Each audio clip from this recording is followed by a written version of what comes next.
What is up, interwebs? I am a War Penguin here to talk to you about the authenticity in war games. Now, I am not a historian. However, I am a big history buff, especially combat and war history. I'm also a veteran, former firearm instructor, and currently I work as a game developer in the industry. So, those are the angles I'll be using to analyze all of these games.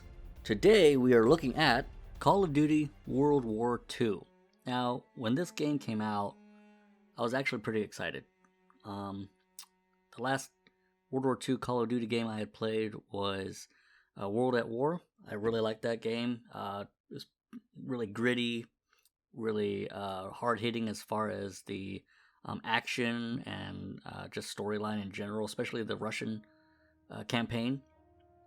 But of course, it was still a Call of Duty game. There was a lot of artistic liberties that went with it, but it didn't really hurt anything. For what it was a great game. Then they announced this game. Now, they were throwing a lot of buzzwords at this game. The word visceral came out all the stinking time, but then also the word authentic. And when you watch their behind the scenes videos, they're always touting, it's going to be very authentic. We got a lot of research in this. We did this, that, and the other, yada, yada, yada. But how accurate was it really? I mean, they had a really good historian on the team. It's a guy I really admire. He's really good at his job, but I feel like maybe they didn't listen to everything he said. But who knows? Let's go ahead and take a look at this and see how accurate it really was. Now, some of the stats they show here are pretty interesting. They really try to hit home on the devastation of World War II and things like that. The one kind of dumb thing I think they did was they limited it to pretty much just one unit. Especially since they're talking about how all these countries are involved and how many people died and things like that, but then they only show pretty much the American side, which is very unusual for a Call of Duty World War II game.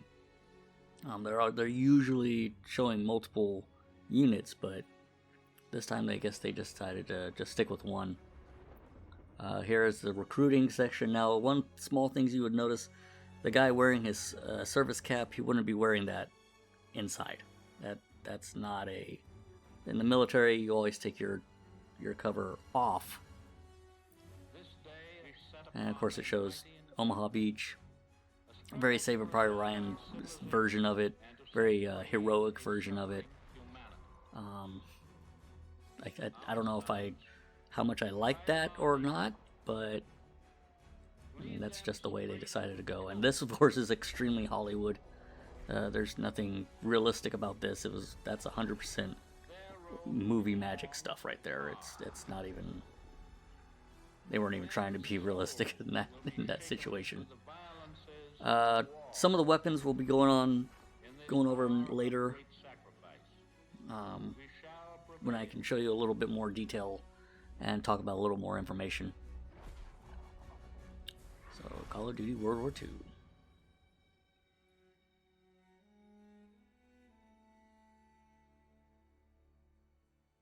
Alright, so these are the boats going to Omaha Beach. June 6, 1944. Wish you could see this. I don't understand the airplanes. There weren't really... They don't look like bombers. They look like the airborne C-130s or C-30s. Alright, so I do have some issues with the uniforms in this scene particularly. Especially the guys with the two on the flanks. They are literally wearing empty web gear. Now, web gear is the gear that they are wearing that you hold all your ammunition, weapon. Like if you have a pistol, you put that there, med kit, your water source, things like that. They all had web gear, and they would be wearing that. If you notice, there's literally nothing on this guy's web gear. Not a canteen, not a first aid kit, nothing. So why he's wearing it in the first place, I don't even know. I mean, typically, knowing, as a former soldier myself, knowing how soldiers are, most likely they would just leave that gear on their bunk and grab it, but it would all be put together and ready to go. It wouldn't just be wearing this just a belt with the suspenders with nothing on it. I mean, you're gonna have to put all that stuff on. Why isn't it already on there? They should have already been inspected and met the standard by now. If you notice the other guy, I forget his name now, but the guy doing his little hustle, he has his first aid kit, but he has no water source. Normally you would have your first aid kit on one side, water source on the other side. He's wearing an M1 Garand ammo belt, or should I say M1 rifle ammo belt to be more exact and more accurate. Now, oh, and this one. Another thing about these guys, they all seem to be wearing their dog tags outside of their uniform. That is extremely Hollywood. You don't do that. You keep it under your shirt. One, you don't want them shining or hit the sun hitting them and giving away your position. But two, it's dumb. Why would you just? They're not a necklace. They're tags to make sure they know who you are when they try to identify your body. Yeah, see, these are airborne aircraft, and I don't know why they're flying over these. They should have already been there, done, and did their mission. The airborne were already dropped long before this happened. They dropped them like 01, 02 in the morning. But you know, so I don't know why they were even there.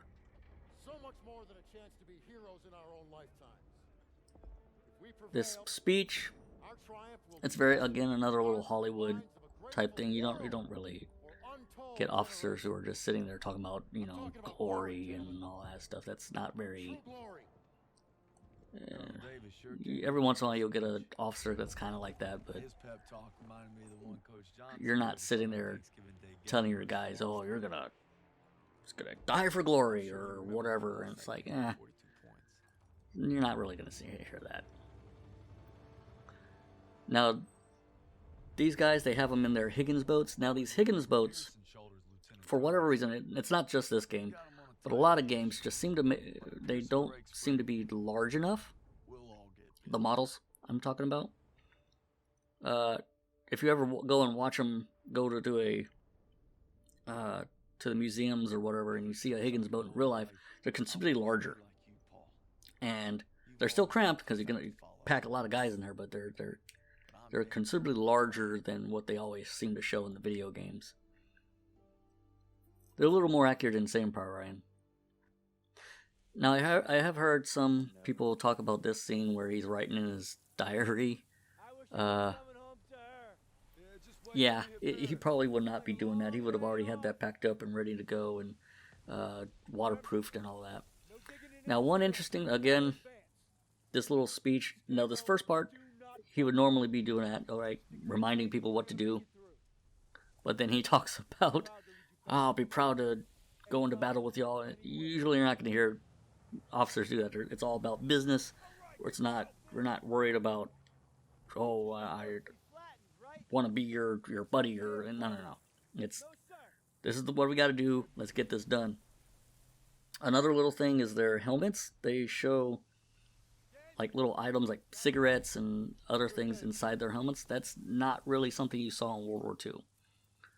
That's more of a Vietnam era type thing. I don't even think they really did it in Korea, but certainly not World War II. That's very much a Vietnam era concept.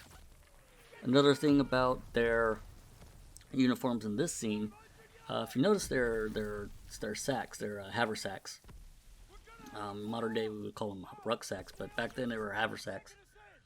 If you notice, a lot of them have their shovels like sticking up out of their gear. You didn't see that. Oddly enough, some of these guys are wearing them correctly, but then you got some of these guys that got them like stick it way up high, and that's actually pretty dangerous.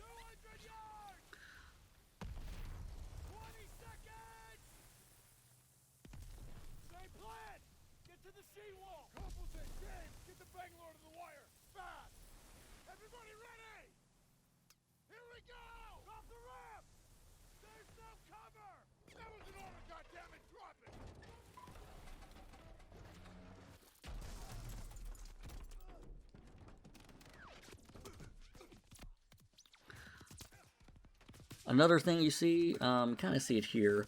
Some of the guys have their gear wrapped in plastic. That did actually happen. Some units did wrap their gear, and that way they didn't get wet on the way up to the beach, and prevent some of the rusting and things like that. Now, aside from popular belief, getting a firearm wet will not stop it from firing. In fact, the more dangerous thing for a firearm, especially on the beach, would be the sand. The sand would actually be what they would worry about malfunctioning their firearms. Now, this scene is straight from Saving Private Ryan. They saw that movie and were like, "Oh, that was a cool scene. We'll just put it in the game." They do that all the time. I think they're like the third video game who's done that at least.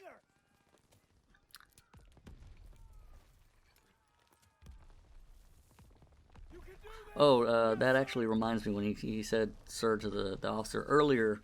He said "sir" to the Sergeant First Class, and you don't call an NCO "sir."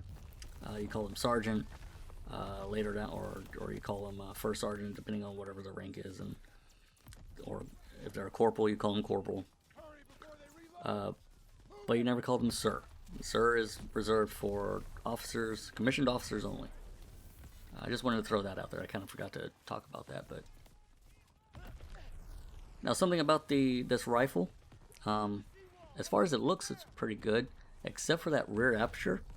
That peep sight is considerably larger than it should be.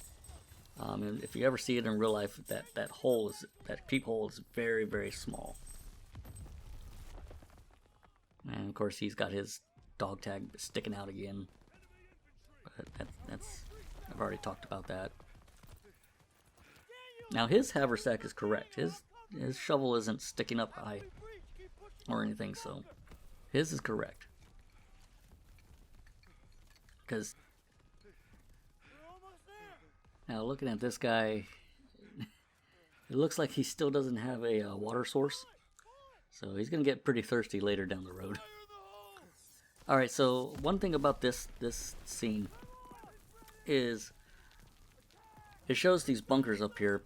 If you look at images of Omaha Beach, you don't really see much in the way of bunkers, and you see them in other parts of Normandy, but not really Omaha Beach. And the reason for that is that what they did was they just basically created their machine gun nests inside the cliff face itself.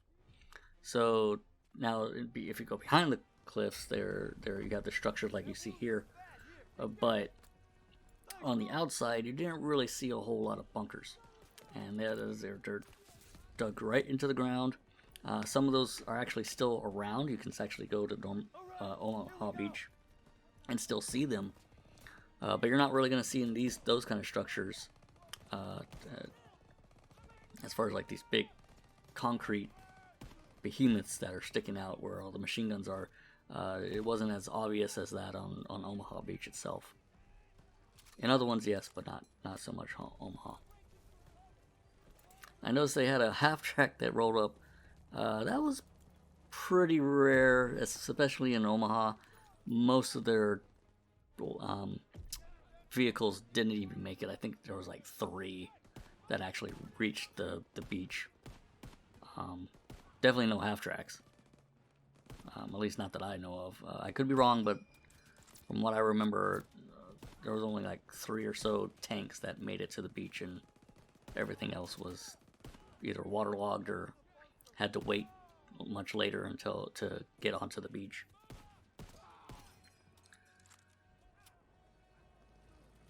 Now for the M1, whenever you load it in this game, he always does the M1 bump. Doesn't matter what it is, he always does it. You did not actually have to do that. Most of the time, you would put your clip in, and it would click, and you would release, and it would go forward. Now, if it didn't, what would happen is, if it didn't go all the way forward, then you would give it the M1 bump. But you didn't have to do it every single time. Like if you see that, it's every single time he's doing that Garand bump, or the M1 bump, I should say.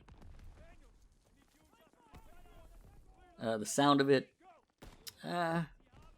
not too terribly accurate. It's a 30-06, so it doesn't really have the power or sound effect of a 30-06. I'm not sure where they got the sound effect.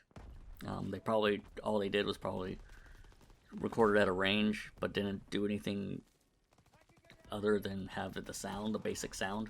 And when you do that, the thing is, microphones have a hard time capturing actual firearm sounds, so you have to enhance them. Otherwise, they're just not going to sound quite right. You're just going to hear the pop of like the sound barrier basically going off, but that's about it. And I noticed on this one they didn't really have much in the way of reverb. This thing would be extremely loud, and when you're shooting it indoors. Again, it's a 30-06. Those things are pretty loud, pretty powerful. But that's really for me. That's just a nitpick. Another little fun fact though about the M1 Garand. A lot of people like to talk about Garand versus Garand, but in the Army, at least in the Army, it wasn't even called a Garand. It was just M1 rifle, 30 caliber, according to the manuals. Now, the soldiers still would call it a Garand, and they did call it Garand. When it went into service, it was called the Garand, even though the guy who invented it was John Garand. Once it went into service, it was more or less repronounced as Garand. Also, the ammunition is when you were issued your ammunition for combat. One thing that people mostly don't know is that it was usually black tip, which means it had some armor piercing. It was armor piercing rounds, and they did that just in case they ran into some armored vehicles or things that they needed to punch through. But you don't really see that often in games or even movies for that matter. It's one of those things that it wasn't technically official for World War II. It wasn't like an official thing that they did, but they still did it. It was more like, all right, the ball ammunition would be for training. The armor piercing black tips would be for actual combat.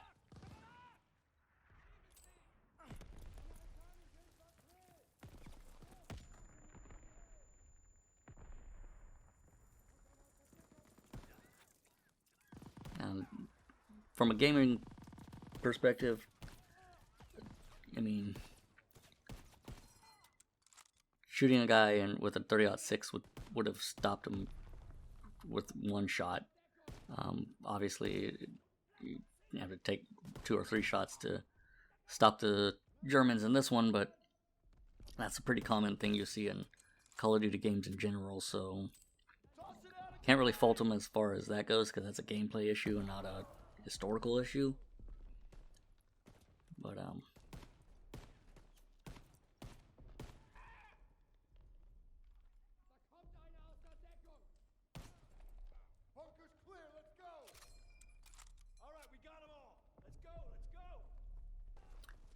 now, it is cool that this game shows that you can actually reload a M1 rifle without expending all the rounds. it does not show it how you do it accurately. It does show, it's good that they did it, but if you look at the manual, it's a little bit more involved to do it, and I've done it many times with my rifle. It's a little more difficult than just popping it out, because you don't really just pop it out. You have to stop it from popping out, and then you pull that, you put that in your dump sack or wherever you have to save those rounds. You don't want to just waste the rounds. Now, from a gameplay point of view, I do notice that whenever you do reload, the clip with all the rounds that you have in there just flies out, but you still retain the rounds. So that's a little iffy, in my opinion, regarding just rounds being not saved but still retaining them somehow.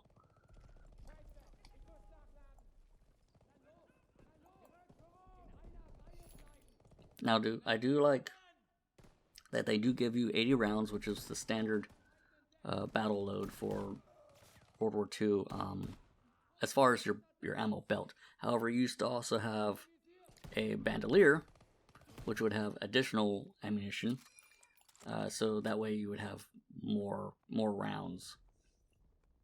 I want to say it was, after that, it would be like 120 rounds total. But then, a lot of times before combat, they would load up on extra ammunition. So sometimes you'll see guys with 2 bandoliers or a dump pouch with more ammunition, things like that, because you didn't know how many rounds you were going to actually need. You might be given 80 rounds, but you have no idea how much you're actually going to be using. So a lot of times you would just load up as much as you can.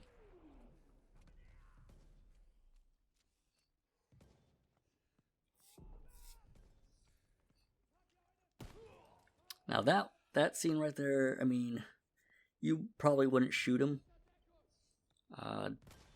mainly because that 30-06 is probably going to go right through that guy and hit your guy in the process. There's actually training videos of the 30-06 going through trees to show you the actual punching power of the 30-06, and if you have an AP round, it's even more capable of punching through solid objects. And humans, yeah, they're not very solid in comparison to trees or wood and things like that, and 30-06 make clean work of those kind of objects. So just having a meat bag, essentially, yeah, the 30-06 would have gone straight through that guy and hit your guy.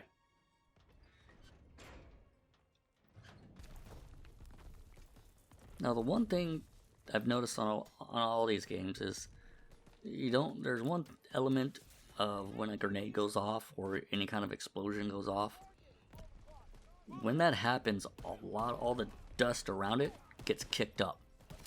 It gets kicked up around on the surfaces, on the ground, on the buildings, whatever buildings it's around, etc.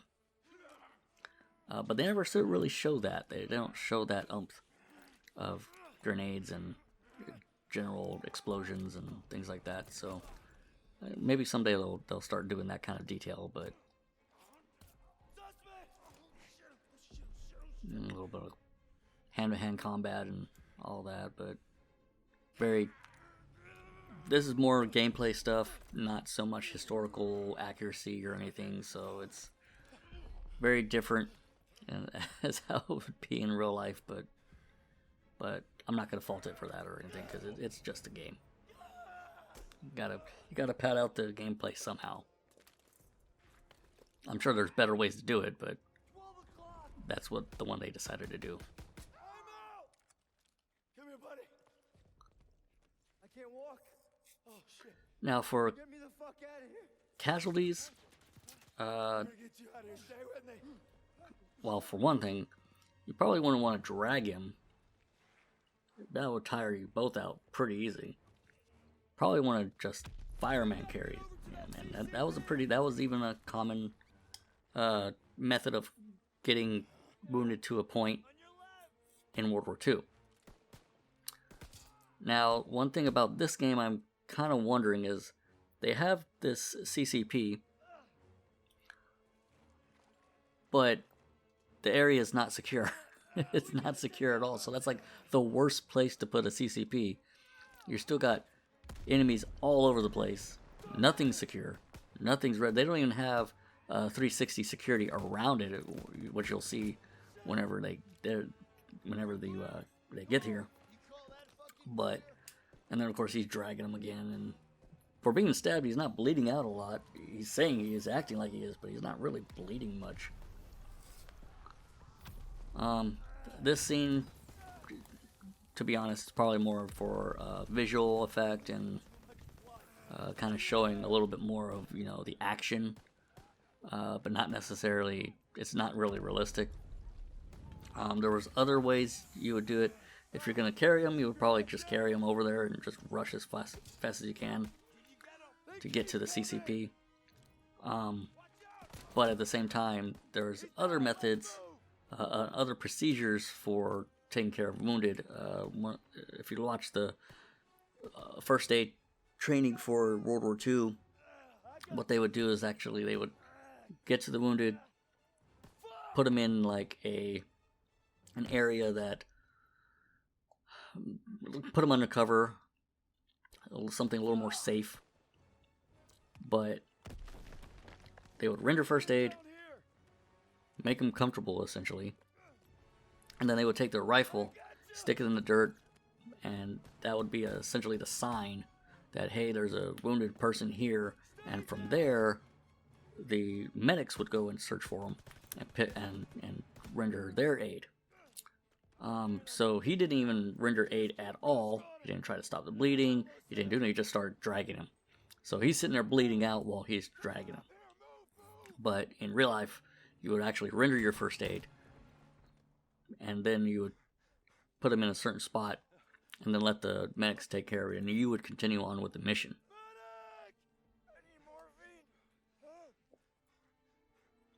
I got the morphine. Now, I did notice that he didn't pull it from the wounded soldiers' first aid. You always use the wounded soldiers' first aid. You don't use yours, you use theirs. So that's a little inaccurate, and we still do that even today. And now he decides to try to stop the bleeding. After he's been dragging him and probably making the wound even worse. No. You have to stay awake. Hey! Daniels! I'm here. Help me. I need a goddamn medic!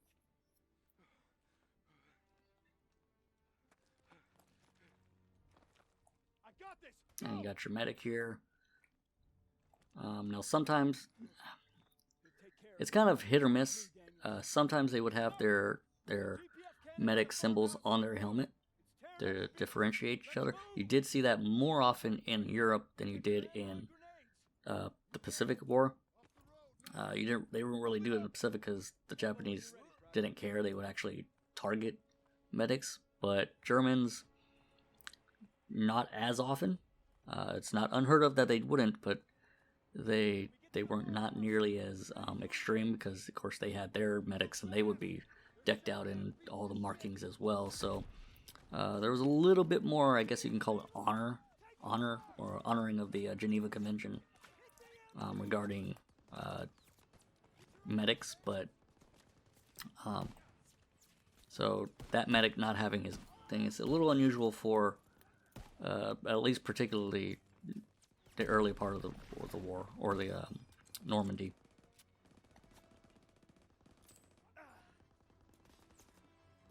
Oh, grenade bounced out. That kind of sucks. So here we have the MG42, you know, otherwise known as Hitler's buzzsaw. It has a pretty high rate of fire. It was very devastating, put a lot of rounds down range very, very quickly.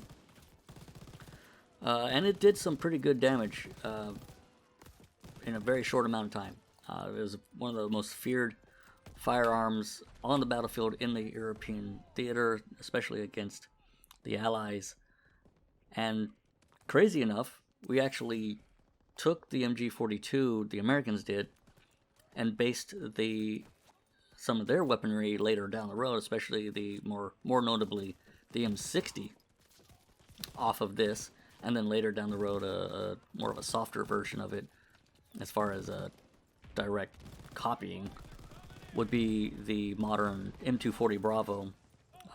If you look at the feed mechanism in there, then you take a look at the feed mechanism of a M240 Bravo, they're almost exactly the same. And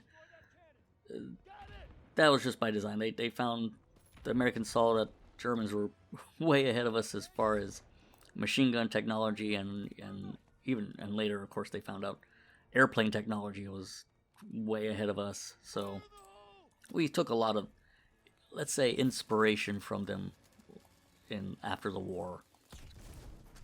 But yeah, this is pretty much Call of Duty World War II. This is the first mission. I'll be going through each mission, so stay tuned for the next episode of this. So part 2, and we'll be going on. I think the next one is Operation Cobra. We'll be discussing that, and we'll be going over some more of the equipment, more of the jargon, more things that were not quite accurate in this game compared to what they could have done or what was actually happening in World War II. But yeah, so hopefully you guys enjoyed this video. Go ahead and like, subscribe if you liked it. If you didn't, well, don't do any of those things, I mean, I guess. But yeah, I'll see you all on the next one. Thanks for watching.